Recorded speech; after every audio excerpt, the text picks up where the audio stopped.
ՔՊ-ի վերաբերյալ ես նախ ուզում եմ շնորհակալություն հայտնել Տիկին Հունանյանին իր շատ խիզախ քայլի համար, որովհետև քաղաքական գործունեությամբ զբաղվող մարդը պետք է կենթանի հաղորդակցության մեջ լինի հանրության հետ, մենք բոլորս պետք է կարողանանք ընդունել մեր սխալները եւ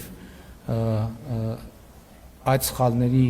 էությունից բխող հետևություններ անել եւ կարծում եմ, որ նա շատ խիզախ քայլ է կատարել, բայց նաեւ մյուս կողմից նա շարունակում է մնալ մեր թիմի անդամ։ Ինչ վերաբերում է պարոն Սարգսյանի հետ կապված խնդիրներին, գիտեք, այդ հարցը ԿՊ վարչությունում մի քանի անգամ է քննարկել եւ ես չեմ կարծում, թե այդ քննարկումների բովանդակությունը հանրային դարձնելուն ուղղված գործողությունները բխում են պարոն Սարգսյանի շահերից։ Քաղաքացիական պայմանագիր կուսակցության վարչությունում նախ ամիսներ առաջ խիստ նկատողություն է հայտարարվել պարոն Սարգսյանին, դա ունեցել է կոնկրետ պատճառ, դրան հետևել են իրավական ընթացակարգեր եւ այդ պատմությունը ընդհանրապես մի բանի մասին է, որ քաղաքացիական պայմանագիր կուսակցությունը, այդ թվում իր անդամների ոչ կանոնավոր գործողությունները եւ կոռուպցիոն տեսակետից խնդրահարույց գործողությունները չեն հանդուրժելու եւ սա պետքա պարզ լինի բոլորին։ Ինչ որ ասեցի, ճիշտ կհասկանաք։ Պարոն վարչապետ, դուք արձագանքեցիք թրիփ ծրագրի հետ կապված Ռոբերտ Քոչարյանի որոշ գնահատականներին, բայց ես կուզեի մի փոքր մասով էլ մեկնաբանեիք, այնտեղ նաև ասվում է, պնդում է ինքը, որ Միացյալ Նահանգների շահը, այստեղ տնտեսական շահը 0 է եւ Միացյալ Նահանգների նպատակը Իրանի սահմանի վերահսկողությունն է, սրա հետ կապված կուզեի արձագանքեիք եւ թրիփի հետ կապված դուք ասացիք, որ նրա պատկերացումները հնացած են, կարծես թե նախագծով արդեն կա հնարավորություն երրորդ կողմի ներգրավման փոխադարձ համաձայնությամբ։ Հիմա ձեր այդ արձագանքը վերաբերվում էր կոնկրետ Ռուսաստանի եւ Չինաստանի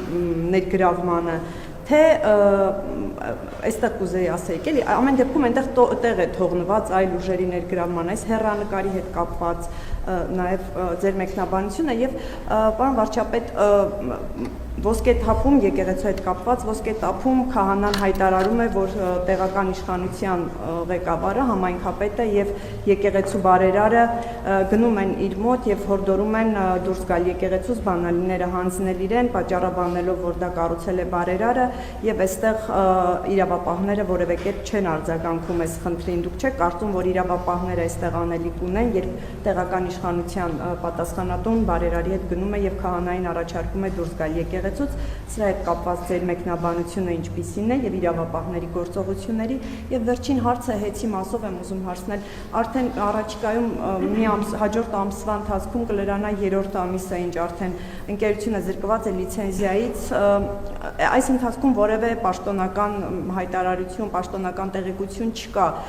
Ձեր նկարագրած երկու սցենարներից որով է վերջո կառավարությունը շարժվում, դուք ասում եք կամ պրոֆեսիոնալ որևէ միջազգային օպերատոր, որը իրականացնի այդ կառավարումը կամ պետականացման գործընթացը, կա քննարկում որևէ միջազգային ընկերության հետ, եթե այո, ինչ հեռանկար է այստեղ նշмарվում։ Նախ մենք մեր միջազգային գործընկերներին իրազեկել ենք իրավիճակի մասին, հատկապես էներգետիկ ոլորտում թոփ ընկերություններին փորձում ենք իրազեկել, բայց այս պայն տեղի է ունենում հեծի շուկայական արժեքի գնահատում։ Եթե հեծի շուկայական արժեքը կլինի, այսպես ասած, հասանելի պետական բյուջեի համար, մենք դա լիարժեք ամբողջությամբ կպետականացնենք, կազգայնացնենք եւ կհանձնենք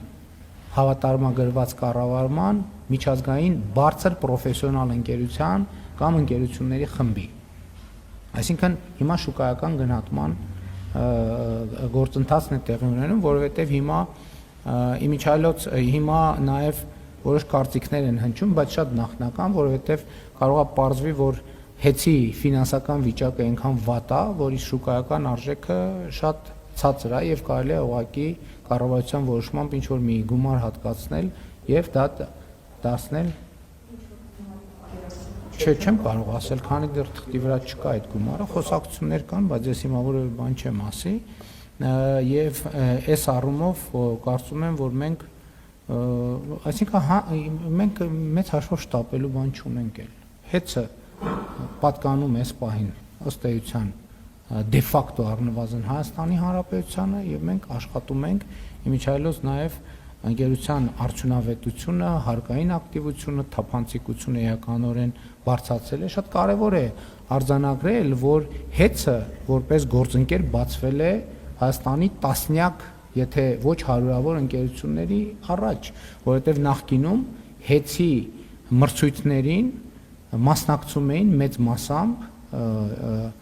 չեմ ասի 100%-ով, բայց մեծ մասամբ նախկին կառավարիչների հետ կապված ընկերություններ եւ դա ըստ էության կոռուպցիոն եւ փողերի լվացման մի համակարգ էր, որը մեր կողմից բացահայտվել է եւ այդ թվում նաեւ քրեական գործեր կան հարուցված եւ կարծեմ նաեւ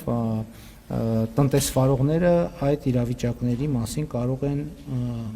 մեկնաբանել։ Ինչ վերաբերում է ձեր նշած դեպքին եկեղեցու մանրամասները չգիտեմ, չեմ կարող մեկնաբանել։ Ենթադրում եմ, եթե իրավապահները որևէ գործողություն անում են կամ որևէ գործողություն չեն անում, ուրեմն դրա համար ունեն համապատասխան հիմնավորումներ։ Ինչ վերաբերում է թրիփի վերաբերյալ ձեր հարցին, ուրեմն փաստաթղթերը հրապարակված է եւ օգոստոսի 8-ի նույնիսկ եթե թրիփի իրագործման շրջանակը հրապարակված, ստորագրված, ընդունված եւ հրապարակված չլիներ, բայց հրապարակված է, բարձ կլիներ, որ Հայաստանի Հանրապետության ինքնիշխան որևէ գործառույթի արտապատվիրակումը բացառում է այդ շրջանակը։ Այսօր է, որ Հայաստանի Հանրապետության պետական սահմանը չի գտնվում Հայաստանի Հանրապետության լիարժեք տիրապետության ներքո, բայց մենք նաև համաձայն մեր գործող պայմանագրերի նաև քայլեր ենք անում եւ միջնաժամկետում ենթադրվում է, որ Հայաստանի սահմանները, ինչպես անցակետերը կլինեն Հայաստանի ինստիտուտների վերահսկողության ներքո եւ այդ գործառույթի որևէ արտապատվիրակում բացառվում է եւ դա արդեն գրվել է եւ հրապարակվել է Հայաստանի եւ Միացյալ Նահանգների կառավարությունների կողմից ընդունված փաստաթղթում եւ TRIP-ը ներդրումային ծրագիր է, տնտեսական ներդրումային ծրագիր է առաջին հերթին եւ այդ նախագծով բազմամիլիոն 100 միլիոնների ներդրումներ են լինելու Հայաստանի Հանրապետությունում։ Ինչ վերաբերում է Ռուսաստանին եւ Չինաստանին, մենք շատ սերտ գործակցում ենք թե Ռուսաստանի, թե Չինաստանի հետ։ Մենք Չինաստանի հետ, եթե չի նկատվել, ռազմավարական երկխոսություն ենք սահմանել նախորդ տարվա օգոստոսին, սեպտեմբերին Չինաստան կատարած իմ այցի արդյունքներով եւ այդ փաստաթուղթը ընդունվել է Չինաստանի նախագահ Սի Ցզինպինի հետ իմ ունեցած երկկողմ հանդիպման արդյունքներով եւ ես այս տարի եթե հիշողությունս չդավաճանի 2-3 երկկողմ հանդիպում եմ ունեցել Ռուսաստանի Դաշնության նախագահի հետ, մենք մեր հարաբերությունները բոլոր ուղղություններով զարգացնում ենք։ TRIP-ը ներդրումային խոշոր ծրագիր է, որը իհարկե անվտանգային խոշոր երաշխիքներ է բերելու իր հետ։ Գիտեք, Ամերիկայի նման պետությունը, որը ամբողջությամբ կառուցված է տնտեսական տրամաբանության վրա, եւ դա շատ լավ է, մենք էլ ենք ուզում մեր հայցակարգային փաստաթղթերում եւ ես էլ ասել եմ, Հայաստանի Հանրապետության պետական շահը տնտեսական զարգացումն է։ Ոնց կարա Միացյալ Նահանգները տնտեսական շահ չունենա։ Դուք չեք հետևում քաղաքականություններին նախագահ Տրամպի։ Բոլոր իր որոշումները ունեն տնտեսական հիմնավորում, որովհետև Միացյալ Նահանգների տնտեսական զարգացումը, բարեկեցությունը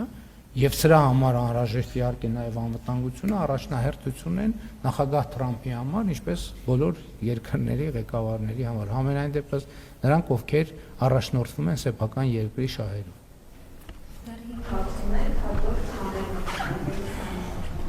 Շնորհակալ եմ, պարոն վարչապետ, Հայաստանը դիմել է Ռուսաստանին Ադրբեջանի եւ Թուրքիայի հատվածում երկաթգծերը վերականգնելու հարցով, որևէ պատասխան արդեն կա թե չէ, ու եթե չկա, երբ կհամարվի արդեն, որ ժամանակն է ինքնուրույն լուծելու այդ հարցը։ Դուք նաև ասել եք, որ պետական բյուջեից պատրաստենք, եթե ինչ-ինչ դժվարություն։ Գիտեք, ձեր հարցը ըստ էության նախորդ հարցի շարունակություններ եւ դա ցույց է տալիս նաեւ, որ մենք ոչ միայն պատրաստակամ ենք, այլև ուզում ենք գործակցել Ռուսաստանի Դաշնության մեր գործընկերների հետ, որպեսզի տարածաշրջանային կապուղիների ապաշրջափակման թեմայով մենք խորացնենք մեր գործակցությունը։ Մենք դիմել ենք, այդ թվում գրավոր ենք դիմել, ես ճիշտն ասած այս պայդրությամբ դեռ չգիտեմ պատասխան գրավոր կա թե չկա, բայց ընդհանուր առմամբ մթնոլորտը դրական ազդակներ ստացվում են, հույս ունենք, որ կարագանա process-ը, դուք գիտեք, որ նախորդ հունվարին երևի, հա, նախորդ չէ, այս ամիս Հայաստանի եւ Ադրբեջանի ներկայացուցիչները այցելեցին երկաթուղու երասխ սադարակ հատված, դրա մասին հաղորդագրություն եղավ, այսինքն process-ները գնում են եւ մենք չենք կարող ուղղակի process-ները տարածաշրջանային կանգնեցնել եւ հույս ունենք, որ Ռուսաստանի Դաշնության մեր գործընկերները չեն հապաղի։ Նույնը վերաբերվում է Ախուրիկի հատվածին։ Թուրքիա։ Դե գիտեք, դրա մասին չի խոսքը, եթե ինչ-ինչ պատճառներով Ռուսաստանի մեր գործընկերները չցանկանան այդ ներդրումը իրականացնել, մենք այդ հատվածները հետ կվերցնենք եւ մենք ինքներս կանենք։ Հաջորդ հարցը բարդ Պարոն Փաշինյան, 2024 թվականին դուք ազգային ժողովի ամբիոնից հայտարարեցիք, որ բանակցել եք Ռուսաստանի Դաշնության կառավարության ղեկավարի հետ գույք պարտքի դիմաց գործարքով Ռուսաստանին հանձնված գույքի հարցով, ինչպես եղավ, որ Մարս գործարանը եւ Մերկելյան ինստիտուտը անցան Վլադիմիր Եվտուշենկովին, ինչ գործարքեր կմանրամասնեք, թե ինչ եք քննարկել գործարարի հետ եւ այդ գործարանը արդյոք գործելու է եւ Հայաստանը ինչ օգուտներ է ունենալու դրանցից։ Այո, ես 2024 թվականին Մոսկվայում Ռուսաստանի Դաշնության կառավարության ղեկավարի հետ խոսել եմ այդ թեմայով, ասելով, որ գիտեք, դուք գույքեր ունեք Հայաստանի Հանրապետությունում, մասնավորապես նկատի ունենալով Մարս գործարանը, նկատի ունենալով Մերկելյան ինստիտուտի մի հատվածը, որը պատկանում է Ռուսաստանին, եւ ըստ էության այդ պոտենցիալը չի գործում, այնտեղ որպես պահեստներ են օգտագործվում, եւ ես իմ ակնկալիքն եմ փոխանցել եւ ես հույս ունեմ, որ այդ գործարանները ի վերջո կաշխատեն, որովհետեւ վերցնել ուղակի ոչինչ չանելը այդքան էլ տրամաբանական չի։ Պարոն Եվտուշենկովը ինձ ասաց, որ ինքը այդ ուղերձը ստացել է Ռուսաստանի Դաշնության կառավարության ղեկավարի կողմից, որպեսզի այդտեղ իրականացվի ներդրումային ծրագիր եւ մասնավորապես արտադրության ոլորտի մեծ հավանականությամբ, տեխնոլոգիական եւ այլն, եւ պարոն Եվտուշենկովը ուզում էր իմանալ իմ կարծիքը այդ խնդրի վերաբերյալ, ես ողջունել եմ այդ մտադրությունը,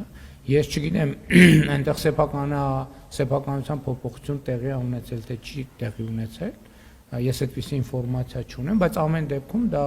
Հայաստանի սեփականությունը չէ, Ռուսաստանի սեփականությունն է եւ այնտեղ ինչ գործառույթներ որ կամ ֆունկցիաներ ունի կամ լիազորություններ ունի Հայաստանը կիրականացնի։ Նկատի ունեմ, խոսքը գնում ներդրումային ծրագիր իրականացնելու համար, ես ողջունում եմ այդ մտադրությունը։ Հիմա մենք պայմանավորվել ենք հետեւյալը, որ իրենք ներդրումային ծրագիրը կներկայացնեն, իրենք իհարկե նաև որոշակի ակնկալիքներ ունեն կառավարությունից, ես ասել եմ, որ այդ ակնկալիքներին մենք կարձագանքենք, երբ որ ներդրումային կոնկրետ ծրագիր ունենանք եւ կախված նրան բովանդակությունից, ծավալներից կտեսնենք, թե կառավարությունը ինչպես եւ ինչով կարող է աջակցել։ Շնորհակալություն, պարոն վարչապետ, հարցս հայ-թուրքական սահմանի վերաբացման վերաբերյալ է,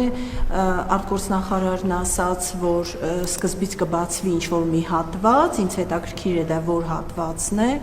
եւ խոսքը գնում է մի քանի շաբաթների մասին եւ մոտավորապես երբ է նախատեսվում դիվանագիտական հարաբերություններ հաստատելը։ Եթե դուք խոսում եք Հայաստան-Թուրքիա սահմանի մասին, ես կարող եմ այդ հարցին պատասխանել, որովհետեւ նախկինում էլ առիթ ունեցել եմ ասելու, որ մենք անդադ ասում ենք հայ-ռուսական հարաբերություններ, հայ-թուրքական հարաբերություններ, բայց ի վերջո տեղել է պետության եւ չպետության ընկալման, որը բոլորիս է, ես քավլիցի հանկարծ չմտածեք ձեզ դիտողություն եմ անում, որովհետեւ ես ինքս երկար տարիներ այդ նույն բառապաշարը եւ բառամթերքը օգտագործել եմ եւ մինչեւ հիմա մեր պաշտոնական գրագրություններում այդ արտահայտությունը սպրդում է, օգտագործվում է։ Ես ամեն անգամ դիտարկում եմ անում կարմիր կամ կապույտ գրիչով, որ հարգելի գործընկերներ եկեք ի վերջո դիրքավորվենք որպես պետություն։ Հայաստան-Թուրքիա հարաբերությունների կարգավորումը իհարկե շատ կարևոր է եւ զարգացումներ կան այդտեղ եւ հասունացած է վաղուց, որ իրադարձություններ տեղի ունենան։ Ես հույս ունեմ, որ այդ իրադարձությունները տեղի կունենան եւ դեռևս 2022 թվականին ձեռք բերված պայմանավորվածությունները առնվազն իրականություն կդառնան։ Մենք հիմա նաեւ Ախուրիկի հատվածում, Մարգարայի հատվածում ամեն գործողություններ ենք անում, որպեսզի հանկարծ հնարավոր որոշումները չխոչընդոտվեն մեր կողմից անպատրաստ լինելու հետ։ Հույս ունեմ, որ այդ որոշումները կայացնեն։ Ես չեմ կարող կոնկրետ որևէ բան ասել, իհարկե չթաքցնեմ, դիվանագիտական խողովակներով աշխատանք արվում է, որոշակի ազդակներ մենք ստանում ենք, իմիջիալոց նաև հրապարակային Թուրքիայում տեսնում ենք, որ որոշակի դրական ազդակներ կան Թուրքիայից, բայց տեսնենք։ Մարգարայինը պատրաստ է լիարժեք, ես դեռ անցած տարի կարծեմ այցելել եմ լուսաբանվել է կարծեմ։ Մարգարայինը արձակետը լիարժեք պատրաստ է, բայց դա էլ պետք է իմանանք, որ սահմանը բացվելուց հետո այդ կամուրջը, որը կա, ինքը բավարար չի լինելու շատ արագ։ Եվ պետք է մտածել նոր կամուրջների կառուցման մասին, ընդ որում եւ Մարգարայում եւ Ախուրիկում եւ այսինքն Շիրակի մարզում եւ Արմավիրի մարզում, բայց դա արդեն հետագայի խնդիր է, բնականաբար այդ թեման ավելի կկոնկրետացվի, երբ որ սահմանը բացվի եւ օգտագործվի, չնայած մենք այսօր պայմանավորվածություն ունենք պատմական կամրջի, անի հատվածում պատմական կամրջի վերականգնման մասին, այդ ուղղությամբ քննարկումներ են գնում եւ հնարավոր է նույնիսկ առաջիկայում արդեն գործնական հատվածը սկսի, որը խորհրդանշական նշանակություն։ Հաջորդ հարցը Կարեն Ղազարյան հանրայնազիա։ Պարոն վարչապետ, որպես հարցի շարունակություն, արդյոք Մարգարայի կամուրջի բացումը կարող է համընկնել JDVS-ի այցի հետ եւ կխնդրեմ մեկնաբանել ինչ է նշանակում սահմանը երրորդ երկրների անձանց համար բացելը, ովքեր են լինելու այդտեղով գնացող եկողները, բիզնեսի ներկայացուցիչներ, զբոսաշրջիկներ, դիվանագետներ, այսինքն սահմանը փակ է լինելու միայն հայերի եւ թուրքերի համար։ Սա մեկ եւ ձեր թույլ տվությամբ եւս մեկ բան, Հայաստանի Հանրապետություն վերադարձած գերիներից Գևորգ Սուջյանի վերջին վիդեո հրապարակումից տպավորություն կա, որ նա մտադիր է մտնել քաղաքականություն, հաշվի առնելով օրենքի պահանջը, որ պատգամավորների թեկնածուներ կարող են լինել վերջին 5 տարում երկրում բնակվածները, հիմա Սուջյանը կարող է արդյոք մասնակցել ընտրություններին, քանի որ 5 տարի 3 ամիս 2 օր նա եղել է արտերկրում եւ ընտրությունների հետ կապված այսպիսի մի բան այս տարի նախատեսվում է 9 համայնքի 80 բնակավայրի խոշորացում, ընդդիմությունը սրան վերագրում է որ քաղաքական ենթատեքստ, ասելով որ դրանով փորձում եք առավել կառավարելի դարձնել ընտրությունները, ձեր մեկնաբանությունը։ Քաղաքական ենթատեքստն է, որ վաղուց որոշումը կայացվել եւ փորձ ցույց տվել, որ խոշորացված համայնքներում հնարավորությունները ավելի մեծ են եւ մենք կարող ենք գնալ խոշորացված համայնքներ տեսնել, այնտեղ իրականացվող ծրագրերը եւ չխոշորացված համայնքներ տեսնել, այնտեղ իրականացված ծրագրերը, կամ որ ասում են վերահսկելի դարձնել, այդ երբ եք տեսել 2018 թվականից հետո Հայաստանի Հանրապետության կառավարության կամ քաղաքական մեծամասնության կողմից որևէ ընտրություն վերահսկելի դարձնելուն ուղղված ընդհանրապես որևէ փորձ։ Այդ որ երկրի այդ տենց բաներ են ստեղծվում, տենց ինչ որ հեքիաթներ են ստեղծվում, հետո ասում են վայ երկիրը ոնց հասցրիկ այս վիճակ։ Ես կարծում եմ իմիջիալոց ես իմ չեմ հիշում որ ելույթում ասել եմ, որ ես կարծում եմ, որ Հայաստանի Հանրապետությունը պատմականորեն աննախադեպ դրական վիճակի մեջ է, երբ որ մենք մեր պետության համար երկարաժամկետ հեռանկար ենք բացել։ Երկարաժամկետ հեռանկար ենք բացել։ Եվ կարծում եմ Հայաստանի Հանրապետությունը իր երկարատև պատմության ընթացքում շատ չի եղել նման լավ վիճակում, երբ որ նրա առաջ տասնամյակների եւ հարյուրամյակների հեռանկար կա։ Եվ ես կարծում եմ, որ այսօր երկիրը գտնվում է շատ լավ վիճակում, թե տնտեսապես, թե քաղաքական, թե աշխարհքաղաքական եւ բոլոր առումներով, եւ ժողովրդավարության, եւ ժողովրդի իշխանության։ Այսինքն այս ձեզ արդեն սովորական է դառել, որ sense լրագրողները կարող են գալ, տենց նայել, կարդալ, խոսալ, ասել, հարց տալ եւ այլն։ Ես հասկանում եմ, որ մենք բոլորս մոռացել ենք, թե ինչպիսին է իրադրությունը որոշ ժամանակ առաջ, բայց ես դա ձեր երեսով չեմ էլ տալիս Քավլիցի, ուղղակի ձեր ուշադրությունն եմ հրավիրում այդ փաստի վրա։ Հայաստանի Հանրապետությունը որպես շարունակություն ժողովրդավարական պետություն է եւ այնտեղ քաղաքականությամբ կարող է զբաղվել ցանկացած ոք, ով ուզում է զբաղվել քաղաքականությամբ։ Միացյալ Նահանգների փոխնախագահի այցի կապը չեմ կարող ասել ոչ մի բան, որովհետեւ հիմա